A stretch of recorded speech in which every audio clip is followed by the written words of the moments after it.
October 15th, 1987, Ouagadougou. A conference is ongoing in a room filled with serious men of the same vision. The morning is just about to break. There's an unexplained, eerie silence, broken by the slapping of metal on metal with a spring. Nothing to arouse any immediate suspicion. Bang! The doors burst open. Armed men storm in through the entrance. They give the conference barely a second to process what was about to happen. Sporadic shots go into the participants in the room. When it's all over, there's just silence.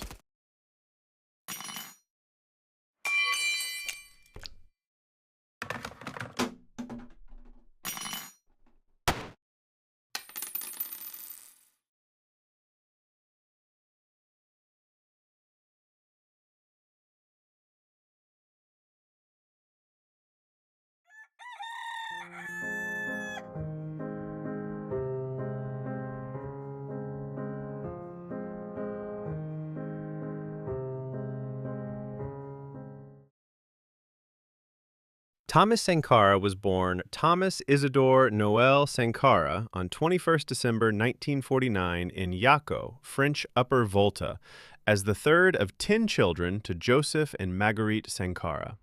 Sankara attended primary school at Bobo Dioulasso. He applied himself seriously to his schoolwork and excelled in mathematics and French. He often went to church and, impressed with his energy and eagerness to learn, some of the priests encouraged Thomas to go on to seminary school once he finished primary school. Despite initially agreeing, he took the exam required for entry to the 6th grade in secular educational system and passed. Thomas's decision to continue with his education at the nearest lycée, Wezine Coulibaly, proved to be a turning point. His Roman Catholic parents wanted him to become a priest, but he chose to enter the military. The military was popular at the time, having just ousted Maurice Yameogo, the first but unpopular president of the new republic. Many young intellectuals viewed the military as a national institution that might help to discipline the inefficient and corrupt bureaucracy, counterbalance the inordinate influence of traditional chiefs, and generally modernize the country. He entered the military academy of Kadiogo in Ouagadougou with the academy's first intake at the age of 17.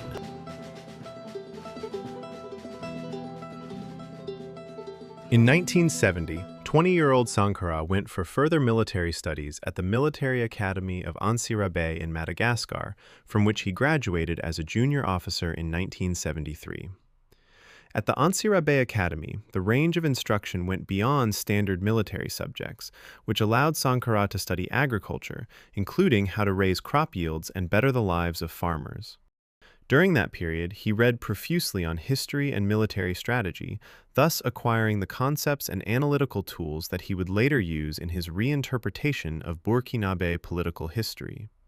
He was also influenced by French leftist professors in Madagascar. Their intellectual influence on him was later superseded by that of Samir Amin, whose concepts of auto-centered development and de-linking from the global capitalist economy influenced him deeply. They were personal friends as well. Thomas Sankara's own speeches and works also show that his analytical strengths went beyond merely applying Cuban solutions or Amin's ideas. Mais l'impérialisme est un mauvais élève. C'est un mauvais élève. Quand il est battu, quand il est renvoyé de la classe, il revient. Sankara was appointed Minister of Information in Sai Zerbo's military government in September 1981.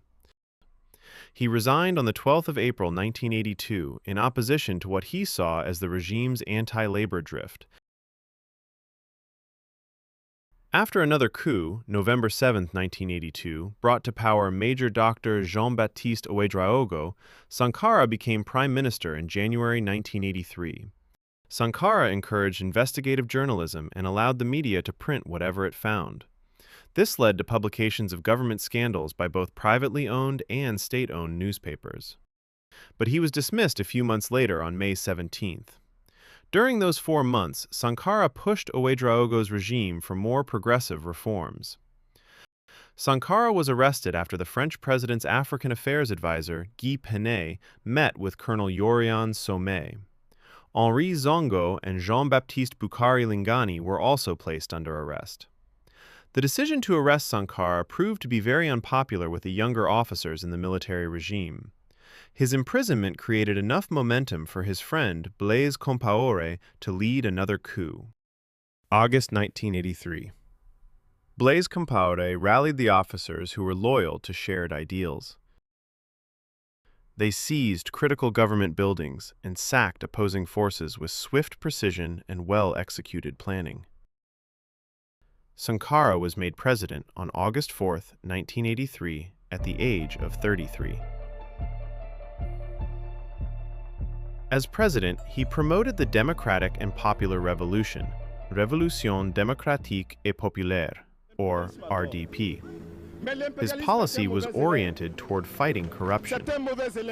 On August 4, 1984, the first anniversary of his accession, he renamed the country Burkina Faso, meaning the land of upright people, in Moor and Dioula, the two major languages of the country. He also gave it a new flag, new coat of arms, and wrote a new national anthem.